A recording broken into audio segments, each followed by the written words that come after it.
Oke, Assalamualaikum warahmatullahi wabarakatuh. Selamat pagi, siang, sore, malam. Pertama, perkenalkan nama saya dari Rizky Ramadan. Saya dengan NIM 182230084. Saya dari kelas K05 untuk mata kuliah Sistem Multimedia. Di sini saya akan membuat video untuk tugas yaitu kuis 2 yang berjudulkan Sample and Reconstruction and Anti-Aliasing.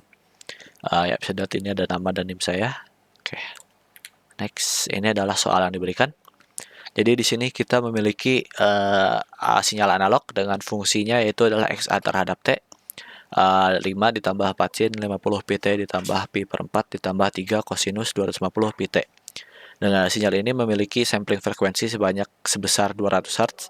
Di sini kita akan melakukan beberapa hal. Yang pertama itu adalah kita akan mencari discrete time sinyalnya atau bisa dilambangkan dengan XN. Itu adalah sampel version dari XA terhadap T.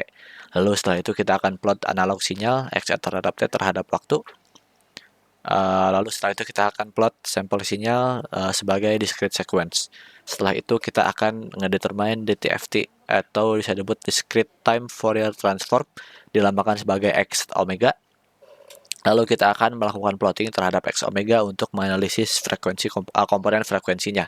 Yang terakhir kita akan sedikit menjelaskan dan menganalisis proses keseluruhan termasuk aliasing jika ada. Oke. Yang pertama, yang saya bilang tadi ini adalah soalnya. Soalnya ini diberikan fungsi XA terhadap T. Fungsi ini bisa kita bagi menjadi beberapa bagian. Secara garis besar bisa dibagi menjadi 3 bagian yang dipisahkan dengan tanda tambah. Oke. Untuk bagian yang pertama ini adalah bagian untuk komponen DC. Komponen DC ini adalah konstan, tidak memiliki frekuensi, yaitu sebesar 5. Lalu setelah itu kita punya komponen untuk sinusoidalnya. Di dalam komponen sinusoidal terdapat beberapa info yang bisa kita dapat, yaitu kita tahu bahwa 4 di sini itu adalah amplitude sebesar 4. Lalu setelah itu kita punya frekuensi sudut sebesar 50 pi. Lalu kita juga punya fase yaitu pi per 4. Karena kita punya frekuensi sudut 50 pi, kita juga bisa mendapatkan frekuensi linearnya sebanyak 25 Hz. Tinggal dibagi 2 aja dari frekuensi sudut. Lalu yang ketiga, kita punya komponen ini tipe harusnya ini komponen kosinusnya yaitu adalah amplitudenya sebesar 3. Lalu kita juga punya frekuensi sudut 250. Frekuensi linearnya tinggal dibagi 2, 250 bagi 2 yaitu 125 Hz dari sini. Dan fasenya sebesar pi. Selain itu kita juga diberikan data dari soal yaitu frekuensi samplingnya sebanyak 200 Hz. Kita punya batas Nyquist-nya yaitu adalah dari frekuensi sampling dibagi 2 yaitu 100 Hz di sini. Ini adalah batas Nyquist-nya yang akan menentukan apakah terjadi aliasing atau tidak terhadap sinyal ini. Oke. Ya, sekarang kita akan mencari discrete sinyalnya XN. Dari data yang kita punya frekuensi sampling 200 Hz. Itu bisa kita ubah menjadi kita bisa mendapatkan periode sampling dengan rumus TS itu periode sampling itu adalah 1 dibagi frekuensi sampling. 1 per 200 kita dapatkan periode samplingnya itu 0,005 detik. Lalu kita substitusi TNTS ke dalam persamaan yang kita punya tadi. Ya, bisa lihat di sini. Yang di bawah ini adalah versi yang sudah disederhanakan. Jadi XN-nya kita dapatkan yaitu adalah 5 ditambah 4 sin dengan 0,25 pn ditambah pi per 4 ditambah 3 cos kali 1,25 n. Oke. Selanjutnya kita di sini melakukan plot analog sinyal XAT. Oke, bisa dilihat di sini adalah sumbu X-nya itu melambangkan waktu, sedangkan sumbu Y itu melambangkan amplitudo. Bentuk gelombangnya sendiri terdiri dari 2 komponen, frekuensi yaitu 25 Hz dan 125 Hz. Periodenya bisa dilihat dari gelombang yang dihasilkan. Ini amplitudenya ketika waktunya 0,0. Dia memiliki amplitude segini dan ya bisa dilihat aja dari grafiknya. Oke, selanjutnya kita plot sampel sinyal ini XN harusnya.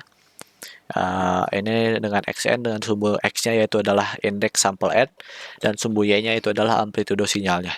Ya, bisa dilihat ini Jika dibandingkan, sinyal ini masih mempertahankan bentuk aslinya. Ya, bisa lihat ini ada bentuk-bentuknya. Oke, ini dibandingkan dengan yang tadi itu lebih tidak terbaca polanya. Oke, lanjut ke kita di sini akan menentukan discrete time Fourier transformation x omega. Oke, jika ini tadi kita udah dapat sinyal discrete-nya dari ya tadi udah ada mana ya, bentar. Ini kita sudah dapat sinyal discrete-nya. Lalu sekarang kita akan menentukan DTFT, yaitu discrete time Fourier transformation. Oke, DTFT sendiri didefinisikan sebagai x omega dengan summary dari n sama dengan min infinity sampai ke infinity dengan xn pangkat min j omega n. Kita bisa melakukan substitusi xn terhadap fungsi ini, didapatkan ya seperti ini, bisa dilihat aja. Oke, selanjutnya kita akan menggunakan sifat transformasi Fourier untuk masing-masing komponen yang telah kita punya. Untuk komponen DC sendiri, karena kita punya konstanta 5, konstanta 5-nya bisa kita keluarkan dari perhitungan. Jadi karena yang berkontribusi pada X0, karena komponen DC hanya muncul pada omega sama dengan 0. Lalu selanjutnya untuk komponen sinusoidalnya kita substitusikan terhadap persamaan, kita dapatkan persamaan ini, bisa dilihat aja dengan menggunakan sifat DTFT dari sinus, kita menghasilkan ya, begini, dilihat aja lah ya. Lalu maka dapat ditentukan bahwa komponen ini menghasilkan dua puncak, yaitu pada W plus minus 0,25 pi. Lalu ada juga komponen kosinus. Yang terakhir kita cek komponen kosinus. Ini kita substitusikan dan menggunakan substitusikan ini dengan sifat DTFT dari kosinus, kita dapat menghasilkan dua puncak pada omega, itu adalah plus minus 1,25 pi. Oke, kita dapat. Oke, kesimpulannya apa? Dari spektrum DTFT dari XN, sinyal discrete-nya itu menunjukkan puncak di omega 0,25 dan omega min 0,25 untuk komponen sinus. Untuk komponen kosinus kita dapatkan omega 1,25 pi dan omeganya itu adalah min 1,25 pi. Sedangkan pada komponen DC itu kita dapat puncaknya dari omega sama dengan 0. Ini ini bisa dilihat plottingan untuk DTFT X omeganya. Bisa seperti ini, dilihat saja. Dengan sumbu X-nya ini sebagai frekuensi dan sumbu Y itu magnitudo spektrum. Puncaknya itu ya lihat aja lah ya. Oke. Analisis keseluruhan dan aliasing. Dari kesimpulan ini, dari analisis ini kita bisa mendapatkan beberapa kesimpulan, yaitu proses samplingnya itu dikonversi menjadi sinyal discrete dengan fs itu 200 Hz ini. Ya ini tipe dikit sini, harusnya ini fs sebenarnya 200 Hz. Lalu DTFT dan spektrum frekuensinya, analisis ini menunjukkan puncak pada 25 Hz dan 75 Hz. Kenapa tidak 125 Hz? Karena jika kita lihat tadi, kita punya kursornya hilang. Oke, kita punya batas Nyquist-nya itu adalah 100 Hz, yang mana adalah batas agar tidak terkena aliasing. Karena frekuensi sampling kita tadi 200 Hz, dibagi 2 aja dapat 100 Hz. Sedangkan dari frekuensi untuk sinyal kosinus sendiri itu adalah 125 Hz. Oleh karena itu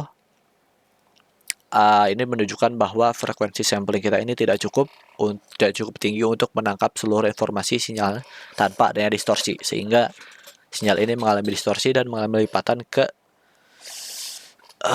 mana kursor. Oke, ini kursornya mengalami lipatan ke 75 Hz karena melebihi batas Nyquist rate-nya. Ada beberapa solusi untuk mencegah aliasing. Yang pertama, yang paling mudahnya, kita bisa menambah frekuensi sampling dengan menggunakan frekuensi sampling yang lebih tinggi. Misalnya fs-nya yaitu ya mungkin fs-nya kita bisa 250 Hz mungkin, atau karena kita punya ya ini minimal 250 Hz supaya tidak terjadi aliasing, atau kita bisa terapkan low filter low pass supaya sebelum sampling untuk menghilangkan beberapa komponen frekuensi yang tinggi. Oke, selanjutnya. Oke, mungkin segitu saja presentasi dari saya. Oke, mungkin segitu saja presentasi dari saya. Mohon maaf bila ada kesalahan. Assalamualaikum warahmatullahi wabarakatuh.